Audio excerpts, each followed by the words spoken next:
ఇక్కడ వీడియో కనపడుతుంది కదా, ఒకసారి ఈ వీడియో చూడండి. పెద్ద మనిషి ఏం చెప్తుందో. సప్లై చేయకుండా పక్కకు పో బిడ్డ, తొక్కుతా, నువ్వు క్వార్టర్స్ కాల్ చేసేనే సరే. వినరు కదా, అంత పెద్ద మనిషిని పట్టుకొని హోంగార్డ్ డ్యూటీ చేస్తుంది మాకు. 4 నెలలకు ఒకసారి జీతం ఇస్తారంట మాకు.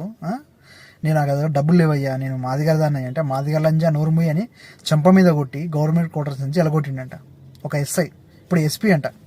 నేను ఈ వీడియో నుంచి అడుగుతున్నా, ఒక పెద్ద మనిషి, నీకు కొద్దిగానే సిగ్గు శరం మానం లజ్జ ఏమనుందా?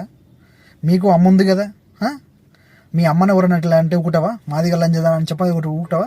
కులం బయటికి ఏ మనిషినైనా సరే కులాన్ని అంటే ఎవరు తట్టుకోలేరు, అర్థమైందా? నువ్వు ఒక ఎస్ఐవి, ఉన్నత స్థాయిలో ఉన్నావు. నువ్వు కొద్దిగానే సిగ్గు శరం లేకుండా గవర్నమెంట్ కోర్సులు ఉంటే ఎలా కొడతావు?